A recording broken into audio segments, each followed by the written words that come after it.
भारत में एक अभ्यर्थी को शिक्षक बनने के भरपूर मौके दिए जाते हैं, फिर चाहे वो केंद्र स्तर पर हो या फिर हो वो राज्य स्तर पर। अगर मैं सेंट्रल लेवल की वैकेंसीज की बात करूं तो केवीएस, एनवीएस, सीएमआरएस, आरआरबी और एडब्ल्यूएस कुछ ऐसे प्रमुख एग्जाम्स हैं और संस्थाएं हैं जो रेगुलर बेसिस पे अपने एग्जाम्स कंडक्ट करवाती हैं। अगर मैं राज्यों के स्तर पर बात करूं तो हरियाणा, राजस्थान, मध्य प्रदेश, उत्तर प्रदेश, बिहार और दिल्ली जैसे ये प्रमुख राज्य हैं जहां पर रेगुलर बेसिस पर या पिछले कुछ सालों में एग्जामिनेशंस कंडक्ट होते हुए नजर आ रहे हैं। पर इन सभी सेंट्रल और स्टेट लेवल की बीच में एक ऐसी भर्ती है जो सबसे ज्यादा स्टैंड आउट करती है। इसको मैं कुछ अपने स्टोरी से रिलेट करके बताती हूँ। हाय, मेरा नाम निधि अरोरा है और मैं पिछले 5 सालों से अडर 24/7 टीचिंग एग्जाम्स पर पढ़ा रही हूँ। अब स्टूडेंट्स को मैं अंग्रेजी तो पढ़ाती ही हूँ, लेकिन इसके साथ साथ मैं हर एग्जाम के बारे में भी स्टूडेंट्स को बताती हूँ कि हर एग्जाम का सिलेक्शन प्रोसेस क्या है, जो कि आप आज की वीडियो में भी देखेंगे। अब इस बीच हमने जब स्टूडेंट्स को पढ़ाया है तो मेरे स्टूडेंट्स लगभग सभी राज्य और केंद्र स्तर में आपको पोस्टेड मिलेंगे। वहां पे स्टूडेंट्स का फीडबैक ये आता है कि जब स्टूडेंट का अपने राज्यों में भी या फिर होम स्टेट एग्जाम्स में सिलेक्शन हो जाता है तो उनका अल्टीमेट नेक्स्ट गोल होता है DSSB की भर्ती में सिलेक्शन पाना। अब इसके पीछे बहुत सारे कारण होते हैं। सबसे पहला कारण ये है कि दिल्ली जैसे मेट्रोपॉलिटन सिटी में रहने का मौका मिलता है। उसके HRA, TA, DA जैसे अलाउंसेस और इंसेंटिव जो बढ़ जाते हैं उन्हें सेव करने का मौका मिलता है। उसके अलावा DSSB जैसे स्कूल्स में स्टूडेंट्स को मल्टीलिंगुअल एक अच्छा एक्सपोजर मिलता है, जहां पर देश भर से स्टूडेंट्स आके पढ़ते हैं, उन्हें पढ़ाने का, उनकी जिंदगियों को बदलने का मौका मिलता है। तीसरी चीज ये भी है कि DSSB में कई DOE डिपार्टमेंट के स्कूल्स ऐसे हैं जो काफी सारे प्राइवेट स्कूल से भी अच्छे हैं और ज्यादा एमिनिटीज और फैसिलिटीज प्रोवाइड करते हैं, तो उन्हें भी उस चीज का फायदा होता है। इसके अलावा बहुत से और फायदे हैं जो DSSB की नौकरी में आपको मिलते हैं। तो अगर आप भी दिल्ली में सरकारी शिक्षक बनना चाहते हैं तो ये वीडियो आपके लिए है। इसलिए एक बार फिर से आप सभी का स्वागत करती हूँ आपके अपने परिवार अडर 24/7 टीचिंग एग्जाम्स पे। मेरा नाम निधि अरोरा है। अगर आपने यहाँ तक इस वीडियो को देख लिया है तो आई एम श्योर आप इस चैनल को सब्सक्राइब जरूर करेंगे, क्योंकि यहाँ तक आपको समझ में आ गया होगा कि हम आपको सिर्फ एग्जाम की भूमिका बनाकर नहीं समझाने वाले, हम आपको हर एग्जाम के आवेदन से लेकर के चयन तक पहुंचाने वाले हैं और आपको सिलेक्शन की दहलीज तक पहुंचाएंगे अगर आप रिगरसली और अच्छे से जैसे बताया जाए वैसे तैयारी करो तो इस वीडियो को जो DSSB के एस्पिरेंट्स हैं उनसे ये वीडियो शेयर करना ना भूलें। सबसे पहले तो मैं आपको बताती हूँ कि ये दिल्ली में सरकारी शिक्षक भर्ती किन किन स्तरों पर होती है, इसका eligibility, exam pattern, syllabus, preparation और कंप्लीट सिलेक्शन प्रोसेस। तो इसमें आप अभी दिल्ली की गवर्नमेंट जॉब्स को डीमिस्टिफाई करोगे, इस रहस्य को सॉल्व करोगे। अगर हम DSSB की बात करें तो इसकी फुल फॉर्म से साफ समझ में आता है कि ये Delhi subordinate service selection board है। तो दिल्ली में जितने भी टीचिंग या नॉन टीचिंग पोस्ट पर एग्जाम्स निकलते हैं उनकी रिक्रूटमेंट ये कंडक्ट करवाता है और GNCT द्वारा ये DSSB के एग्जाम्स आयोजित किए जाते हैं, कंडक्ट किए जाते हैं। अब ये बहुत ही पुराना बोर्ड है। अगर हम इसके 3 पिलर्स की बात करें तो DSSB के अंडर करंटली 3 डिपार्टमेंट्स आते हैं। पहला डिपार्टमेंट ऑफ एजुकेशन, दूसरा MCD, तीसरा NDMC। तो ये अलग अलग डिपार्टमेंट से अलग अलग रनिंग बॉडीज हैं। अगर मैं इन डिपार्टमेंट्स में भी हर एक डिपार्टमेंट की बात करूं तो हर एक डिपार्टमेंट टीचिंग और नॉन टीचिंग दोनों ही स्तरों पर एग्जाम कंडक्ट करवाता है। तो यहाँ पर DSSB को जरूरी है समझना, ना कि सिर्फ टीचिंग या नॉन टीचिंग पोस्ट को। अगर आप नॉन टीचिंग पोस्ट की तैयारी कर रहे हैं तो आपके पास में असिस्टेंट टीचर, इसके अलावा junior engineer, LDC, UDC, admin and technical roles होते हैं। पर अगर आप टीचिंग पोस्ट पर भर्ती के लिए आवेदन करना चाहते हैं और इंटरेस्टेड हैं तो DSSB की खास बात यह है कि ये साल भर अपने कैलेंडर्स को रिलीज करता रहता है और साल भर इसके नोटिफिकेशन आते रहते हैं।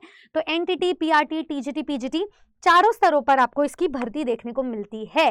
NTT मतलब nursery training teacher, PRT primary teacher, TGT trained graduate teacher and PGT post graduate teacher. अगर मैं इन सभी के एलिजिबिलिटी और बेसिक एजुकेशन की बात करूं तो एनटीटी के लिए आप देखेंगे कि आपका 10th एंड 12th में 45% मार्क्स होने चाहिए, साथ में हिंदी आपका एक कंपलसरी सब्जेक्ट होना चाहिए 10th में। इसके अलावा आपका एजुकेशनल क्वालिफिकेशन में नर्सरी में डिप्लोमा होना चाहिए। सीटेट की जरूरत नहीं है, यहाँ एज लिमिट यहाँ पे दी हुई है, मिनिमम मैक्सिमम एज लिमिट की बात की जा रही है। पीआरटी के स्तर पर आप 12वीं पास होने चाहिए, साथ में आपका डिप्लोमा होना चाहिए एजुकेशन में, डीएलएड या किसी भी नाम से। सीटेट पेपर 1 क्वालिफाई होना चाहिए, एज लिमिट दी हुई है। टीजीटी में आपके पास बैचलर्स होनी चाहिए आपके सब्जेक्ट में, ग्रेजुएशन, साथ में बीएड होना चाहिए और सीटेट पेपर 2 पास होने चाहिए आप, एज लिमिट गिवन है। पीजीटी पोस्ट के लिए आपके खुद के सब्जेक्ट में मास्टर्स होनी चाहिए और साथ में बीएड होना चाहिए। इसमें सीटेट की कोई रिक्वायरमेंट नहीं है एनटीटी की तरह, और एज लिमिट गिवन है। एज लिमिट में भी आपको हर स्तर पर एज रिलैक्सेशन दिए जाते हैं। वुमेन कैंडिडेट्स को टीजीटी में 10 साल का भी रिलैक्सेशन मिलता है और आपके कैटेगरी के ऊपर भी रिलैक्सेशंस मिलते हैं, पर अगर आप ओबीसी दिल्ली के हो तभी आप बेनिफिट उठा पाओगे कैटेगरी रिलैक्सेशन का। साथ ही साथ में अब हम बात करते हैं यूनिवर्स का कोर जो है, तो DSSB का पेपर 1 और पेपर 2 में विभाजित होता है। तो सभी टीचिंग पोस्ट की अगर मैं बात करूं तो सभी में कॉमन है पेपर 1 जो कि 100 नंबर का होता है। पेपर 1 पंचरत्न पेपर है, इसमें 5 सब्जेक्ट्स होंगे, general awareness, maths, reasoning, English, Hindi. ये 5 सब्जेक्ट्स में हर सब्जेक्ट 20-20 नंबर का है। तो पेपर 1 आपको सभी पोस्ट में 100 नंबर का देखने को मिलेगा।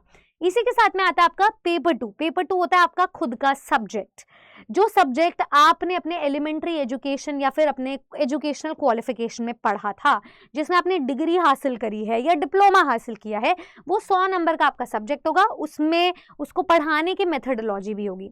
अगर मैं एनटीटी, पीआरटी और टीजीटी के पेपर की बात करूं तो वो 2 घंटे का पेपर और 200 नंबर का है, और अगर मैं पीजीटी के पेपर की बात करूं तो वो 3 घंटे का पेपर और 300 नंबर का है।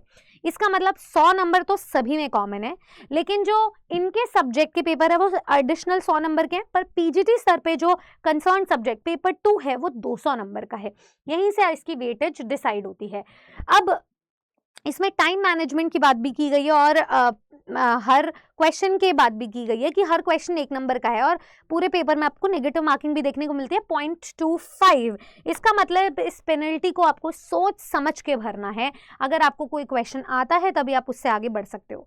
DSSB का पेपर जितना बड़ा ख्वाब है उतना ही मुश्किल इसका पेपर होता है, क्योंकि इस पेपर में क्वेश्चन सेट वाइज ओपन होते हैं। सबसे पहले आपको रीजनिंग, फिर मैथ्स, फिर जनरल अवेयरनेस, फिर इंग्लिश, फिर हिंदी, ऐसे करके एक सीक्वेंस देखने को मिलता है।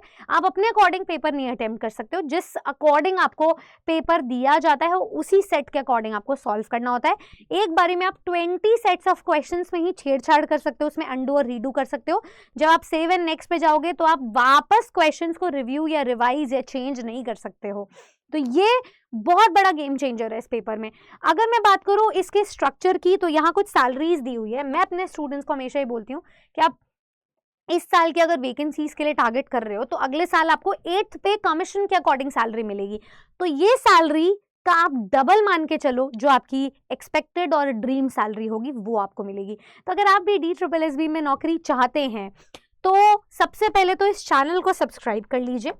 दूसरी बात ये कि आपको इस चैनल के अंदर हर एक फैकल्टी के पेपर 1 का सिलेबस डिस्कशन मिलेगा। हर एक टीचर अपने अपने सब्जेक्ट्स को डिफाइन करेंगे कि कैसे आपको सिलेबस को डिफाइन करके स्ट्रेटेजिकली पढ़ना है और अपने सब्जेक्ट में 20/20 नंबर लेकर आने हैं।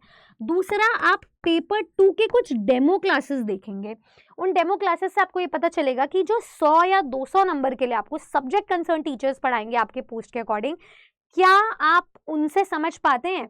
तो ये दोनों का कॉम्बिनेशन बनाने के बाद अगर आप इस चैनल से अपने अपने सब्जेक्ट की एलिजिबिलिटी और एग्जाम पैटर्न और प्रेपरेशन स्ट्रैटेजी समझ पाए, तो मैं आपको अब कहना चाहूंगी कि आप यहाँ से अपनी तैयारी को मल्टीफोल्ड्स बना सकते हैं। ठीक है, यहाँ से आप अपनी तैयारी को मल्टीफोल्ड्स बना सकते हैं। आपको एक स्क्रीन पे नंबर दिया जा रहा होगा, ये स्क्रीन पे नंबर रिफ्लेक्ट होने के बाद ही आप इस नंबर पे फ़ौरन कॉल कर सकते हैं, क्योंकि अभी 2026 में बहुत सारे पोस्ट पर एग्ज़ाम्स हो भी रहे हैं और नई वैकेंसीज़ भी रिलीज़ की गई हैं। अगर आप TGT computer science, TGT domestic science, TGT special education या पीआरटी स्पेशल एजुकेशन में से किसी भी एक सब्जेक्ट में एलिजिबल है, तो फ़ौरन इस नंबर पे कॉल करो और हमारी टीम के साथ जुड़ के हमारे जो करंट बैच और अपकमिंग बैचेस हैं उनमें एनरोल कर लो। आप चाहें तो DSSB के महापैक में भी एनरोल कर सकते हैं, वो ज़्यादा कॉस्ट इफेक्टिव होगा अगर आप 2 या 2 से ज़्यादा पोस्ट के लिए एलिजिबल हैं तो। सो इंतज़ार किस बात का? मुझे तो ये लगता है कि आपको अपनी स्ट्रैटेजी को अब सिलेक्शन में बदलना चाहिए। अब आपको प्रोक्रेस्टिनेशन या जो भी आप सोच बूझ में फंसे हुए हैं उसे हटाना चाहिए।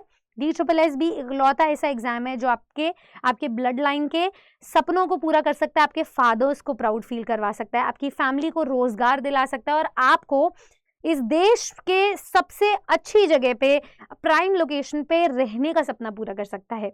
तो मुझे तो लगता है कि आपको फटाफट से इस ख्वाब को असलियत में बदलना चाहिए और हमारे साथ तैयारी शुरू कर देनी चाहिए। हमारी पूरी टीम तैयार है। पिछले कुछ सालों में हमारे जितने भी सिलेक्टेड कैंडिडेट्स हैं, आप चैनल पर उनके इंटरव्यूज़ भी देख सकेंगे। तो आप देखिए, उनकी रणनीति जानिए, अपनी खुद की रणनीति बनाइए और अपने सिलेक्शन को मजबूत और अच्छा मतलब पक्का कीजिए। So thank you so very much. Subscribe to our channel ARA 24/7 teaching exams. मैं मिलूंगी आपसे हमारे आने वाले बैचेस में। फ़ौरन नीचे दिए गए नंबर पर कॉल ज़रूर करना। All the best.